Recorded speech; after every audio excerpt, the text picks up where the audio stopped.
do if you won £10 million? Have you ever had one of these conversations? We used to have this conversation at work. People say, oh, I'd really love to win the lottery, but I wouldn't want to win sort of 90 million because that's unnecessary, isn't it? Yeah, and there's sort of virtue in that. I would definitely settle for more like 10. 90 is unnecessary, but 10 I'd be happy with. I'd definitely be happy with 10 million. So I wonder, Ollie, the bottom line is I just hate talking about money. Is it okay to be honest with you? I feel like this is cathartic for me. This is, in fact, my small group, actually. It's just an opportunity to share with you guys. And I was talking to Ollie, and I said, Ollie, do you know what? I just hate talking about money. I think it's something about my upbringing. It's about my background. I've just brought up that it's vulgar to talk about money with people. And so Ollie, because he loves me, he said, oh, well, you should do a talk about money then next time we're doing a Giving Sunday. So thank you, Ollie. I love you. So we're going to have a go at this, and you're going to have to be gracious to me because it's a sensitive subject, isn't it? We're going to try and navigate it a little bit, but there's a couple of things. Of course, we can talk about what we would do with money, but what we're here for is to hope to hear something from God's Word, isn't it? And find out whether God has got any thoughts in His Word about what we should do with money and our approach to money. So that's what we're going to try and navigate. But before we do that, let's just say a prayer. Should we just bow our heads for a moment?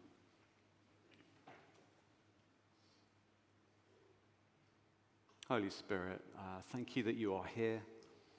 Would you move amongst your people? Would you do your work, not ours? Would you speak your words into hearts, not mine?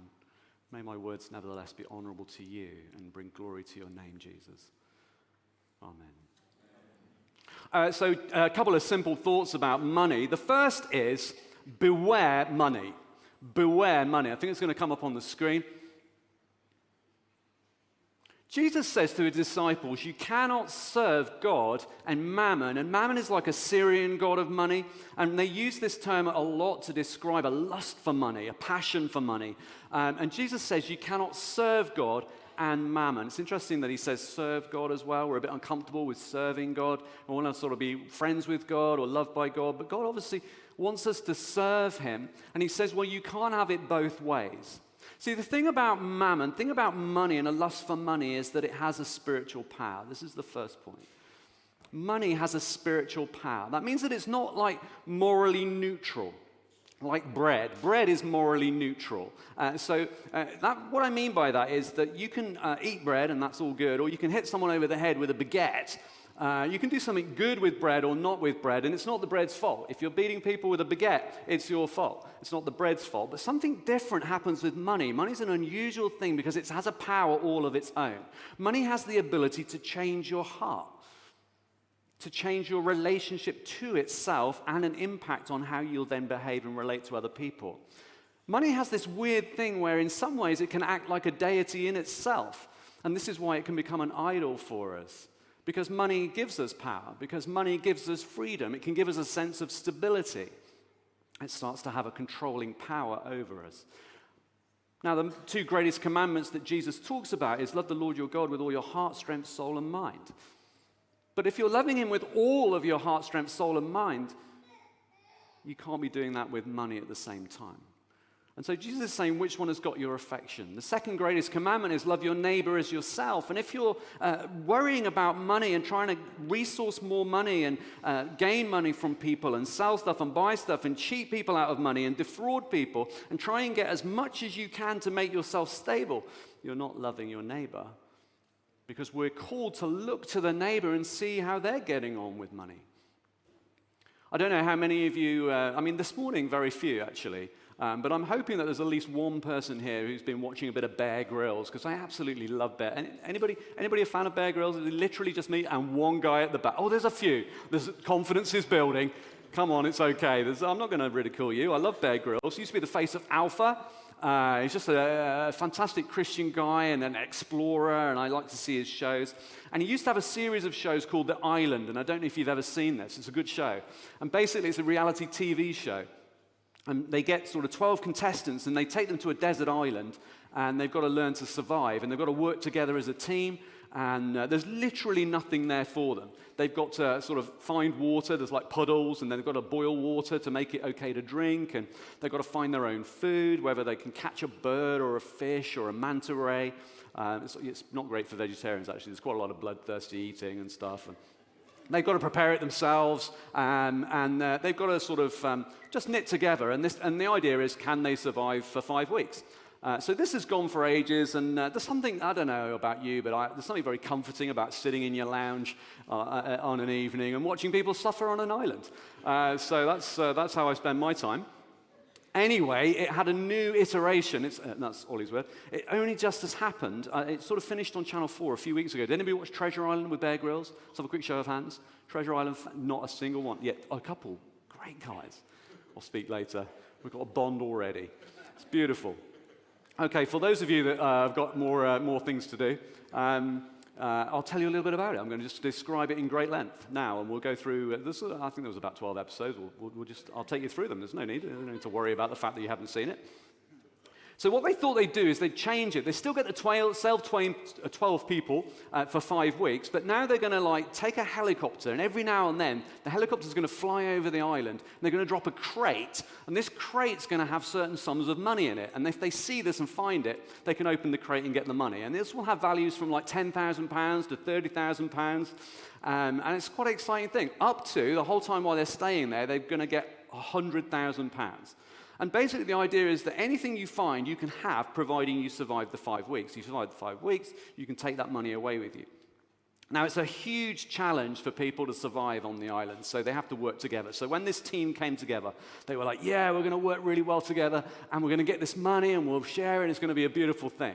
So they quickly divided up the roles, and 2 guys, a guy called Marco, who was an ex-Marine, very, very tough. People like Marco. They were like, you're a legend. And he's like, because that's what Marines are like, isn't it? And no, maybe not. I think it is. No? No. No. And then there's Ivor, and he's like a Lord Mountbatten, and he was sort of... He'd got sort of an amazing pad, and he was looking after this estate and all of this thing, and he was slightly less and more. And these guys said, we'll do the food duty. We'll go and try and find an animal and stuff. And they're tearing through the jungle trying to find it when Marco spots one of these crates and gets very, very excited. Now, Ivor specifically has said, it's okay because I'm going to share stuff. It's beautiful, isn't it? But Marco's like, stuff everybody else. I don't even know who they are. I've never met them before. This is for me. And then Ivor goes, what a great idea. We'll keep it secret, and from now on, we'll collect this money. So from now on, they went out every day. Nobody else went out looking for the food or trying to catch the animals, because these guys were saying, we'll get the food, and then they'd go looking for these crates, and they'd collect more and more money, and they'd hide it. And then there was 3 girls. I'm going to go on and on about this. It's great. Ollie said that I'm allowed to talk about my favorite TV shows if I want to. So these 3 girls went out, and 2 of them were turning one way, and one of them turned the other way to try and find something, some fruit or food or something. And 2 of them found some money, and the other girl was literally over here, and they were like, don't tell her. This will just be our money. We'll keep it to ourselves. One of those girls, when she was back at the camp, she got guilty. Guilt started to arrive. She started to get stressed, and she was like, I can't do it.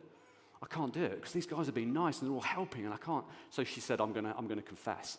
So she confessed that she took this money, and the other girl was upset and angry, and now there was upset between them. Do you remember this? It was awful. And the other guys, so this sort of opened the idea that some people might be hiding money. So they're like, is anybody else hiding money? And then the guys had to say, well, yeah, we've been hiding money too. And why shouldn't we? And I forgot to tell you about Irene. I mean, she's 75. What's she doing there? She obviously got to this stage in her life where she thought, like, I haven't been on a desert island, I haven't tried to survive yet, I'll do that, it'd be fun. But she's so old, no offense if you're 75, you could be a young 75 like Ollie. But she can't go out into, there's no point in her trying to get through the jungle, it's really difficult for her, so she spends her time sort of like looking after the camp, and actually, do you know what? The majority of the food was actually found by Irene and her friend who was like in her 50s. And they would go and collect these really gross snails and stuff, and they basically had snail soup most of the time. She provided the food that these guys ate, but they said, it's not our fault that you're too old to go and get the stuff for yourself and can't beat us to get to these crates. We're going to do it ourselves. And the whole community started to turn in on itself. Thank goodness there was a guy called Jack. There's only 2 more characters, it's going to be okay. Jack, in his 20s, a plumber, he's like, this is awful. What's wrong with you guys? Life is about more than money. It's about community. We've got to work together. These guys have been a massive help to me. They've given me food. They comforted me when I was getting stressed about being on this island. So they basically were starving themselves to death because these other guys never found any food. I mean, in every other series, they've made this beautiful camp and they've got systems. These guys kept coming back with absolutely, oh, sorry, couldn't find anything. And of course they had. And Jack's like, no. And he's going to promise. So he went and found some money and he started dividing it out. They actually had the notes and he started handing it out. Everyone was like, you're a beautiful guy. And they started really rallying around him. Marco went from this butch, rah, everybody thinks he's awesome, to feeling slightly out of the crowd because they were like, why would you do that? Why have you got that attitude like that? And finally, there was Ben, who was in his 20s as well. And he was like a bit of a character, as a salesman, a bit of a lad. And he was like, I'm definitely going to keep all money to myself. And then finally, he went through this little conversion experience. And he was like, I can see what's happening with Jack and what's happening with the community. And actually, there's more to life than just me. And he started to say, no, I'm going to help Jack. And he went out with Jack and found some money and they shared it out. And it was an amazing thing. It was like this whole story of what can happen when money consumes people. And obviously the producers knew that and thought it'd be entertaining. The second verse that we've got here, beware money, is that the love of money, this is Paul writing to Timothy, the love of money is the root of all kinds of evil. Guilt and violence and coveting and struggle and jealousy. All of these things, sometimes you can look below them and find that actually at the root of that is this passion for money. I've got to have more money. When is enough money going to be enough money? It can have a power over you. And you may be thinking to yourself, well, actually, God's never sent a helicopter for me with a big crate of money, so I've not had to worry about this. But I've had to think through thinking about this talk. What does it mean to be wealthy? Are you wealthy, Reuben? What would it take for you to be wealthy? I took some pleasure, there you go, I mean, God have mercy on me. There's the confession right there. I took some pleasure in telling a couple of people when I changed my job role that I'd taken this slash in my salary as though that was some honorable thing, and now I'm not wealthy. And yet the truth is, if you've got a smartphone here tonight, you're wealthy. In the terms of the world, even the terms of this country, but particularly the world, you're a wealthy person. If you've got a laptop or a tablet, if you have got Netflix at home, if you've ever ordered a taxi or you get an Uber Eats or whatever else, you're wealthy as far as the statistics are worth. I mean, you might be feeling stressed about that, and I realize some of us are more wealthy than others in this congregation, but the reality is, when will we be able to say, I think actually, yeah, I might be rich? I think I might be challenged to say, well, what would I do with the money that I've been given or the privilege or the opportunities that I've got? It's challenging, isn't it? We have to think that the power that money can have over us. It might be worth thinking about who you could speak to. And my wife's away, which is good, so I can talk about her. And if I'm honest, sometimes I'm in a service and I get stirred by the Holy Spirit to invest, to put a little bit more money towards God's work and His kingdom and the building of His kingdom, and a little less money to the 7th cappuccino that week that was a little bit overpriced. And I get prompted by this, but the barrier that stops me is that I find it profoundly stressful to talk about money, as I've already said, and particularly because Portia and I, we have completely different attitudes to money. And some of you will be in situations like this where you've got family members or partners, spouses that you're like, whoa, I don't want to talk about money. It always ends up in warfare. And actually, I've used that as an excuse not to attend to what the Holy Spirit was stirring in my heart. And we need to honor God, and we need to take it to prayer, and I need to ask for help from friends and say, how am I going to navigate this subject? And how am I going to navigate this subject for myself? Sometimes there's something about asking, has money got a power over you? And what does that look like? And asking people that care about you. And then confession.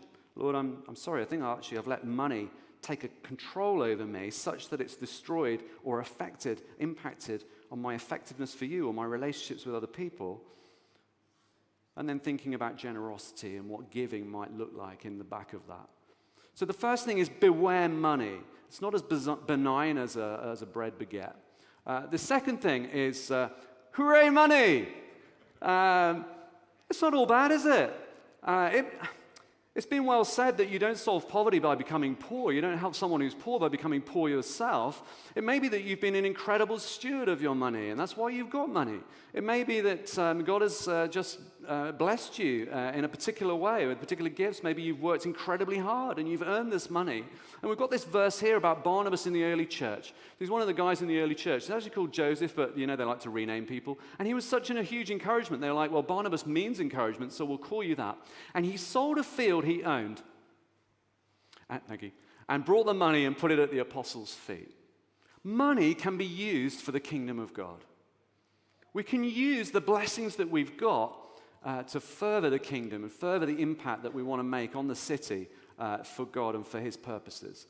And this is critically important.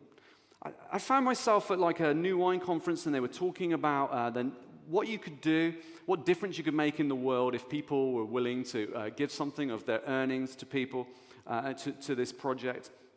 And I thought, I don't know, I give quite a bit of money anyway, and I don't know whether that's for me. And then I left and I went and got a cappuccino.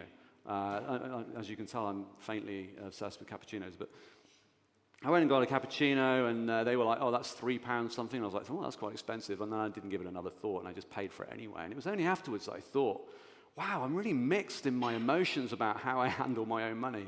But our money can be used in powerful ways. I won't be able to remember the times when I've just splurged and treated myself. I don't know whether you do this. I'm a little bit stressed. I better buy something.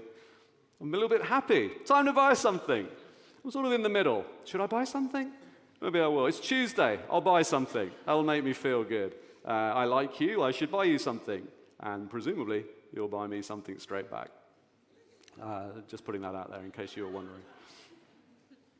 There's this whole seesaw approach that goes with how we spend our money, but these things aren't the ones that stick in my mind. The things that stick in my mind are the investments that I've been able to make, I've been prompted to make, that have made a real difference to people. It's a privilege to be able to do that. In the church community that I was in before, there was a couple, they were youth workers. They'd stepped into that, feeling that they had a passion for youth, just like these guys up here, and they wanted them to know something about the love of Jesus. And their car broke down, and because of the sacrifices they'd made to step into this ministry, they couldn't really afford it, and that became profoundly stressful for them. Bruce and I were like, well, the money they needed was, does it sound coarse? I think it does, but it's the reality of where we're living. It didn't mean that much to us. We can do that. We could give that money. It's not a big deal. And we were able to bless them, and they were so encouraged that they were able to carry on what they felt that God was calling them into. Another girl was wanting to get into ministry and go on a ministry course and couldn't afford it, and it was easy for us to do. I had a job that paid reasonably, and actually now when we saw the change that she's been making and the impact that she's had on other people's lives, it's exciting because we were like, well, we were able to contribute to that, and we were able to bless that.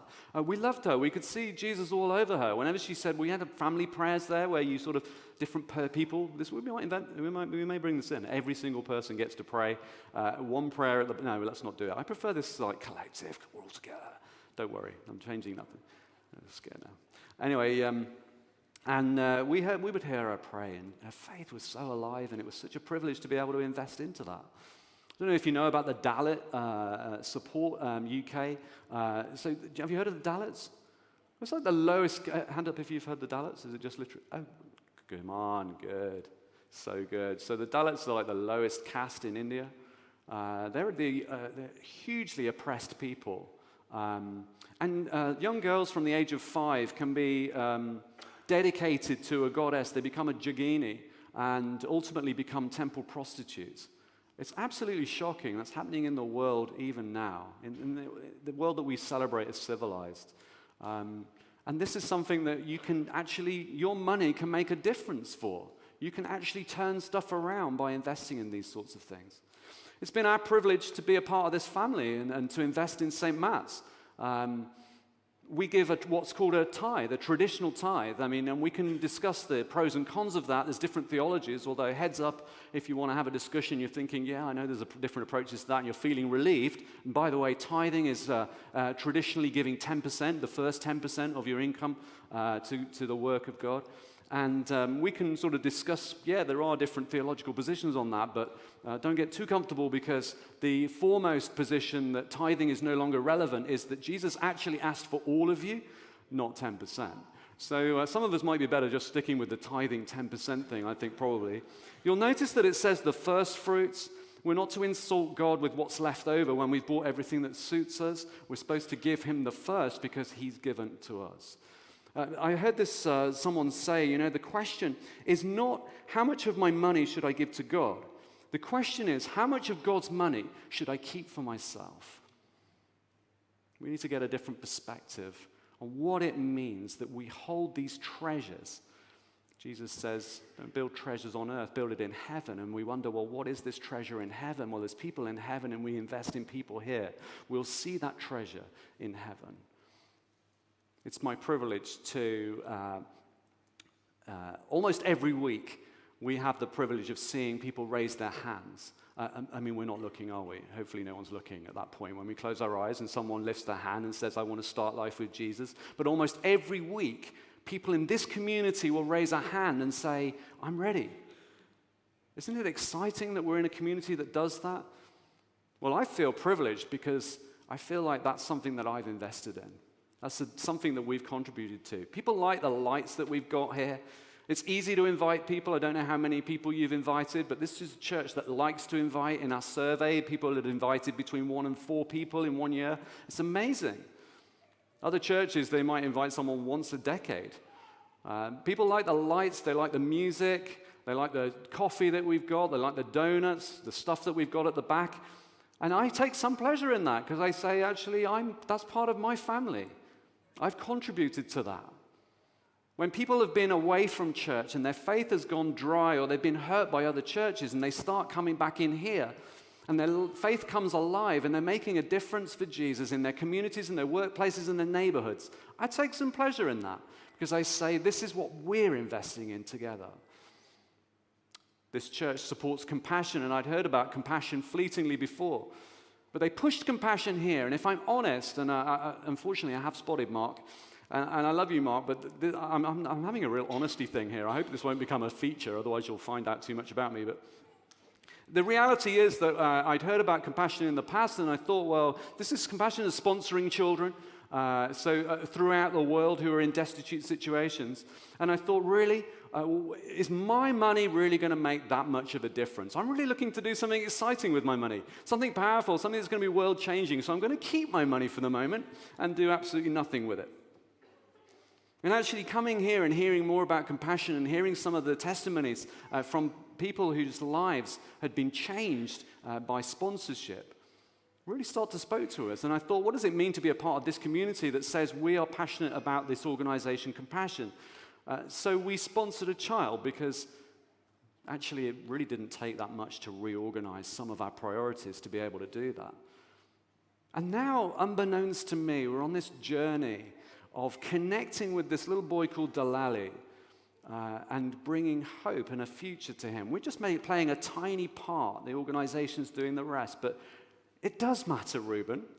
It does matter that this one life has hope and a future in a way that I take for granted. And that's been life-changing. And I've really enjoyed the dynamic in our family as we've taken it a turn to write an encouragement and a hey, how you doing to Delali. More locally, this church also supports routinely, gives a proportion of your offerings to Shekinah and Trevi and the Sunflower Project. And I don't know if you know anything about the Sunflower Project. They're particularly working with women in the city who found themselves in difficult circumstances.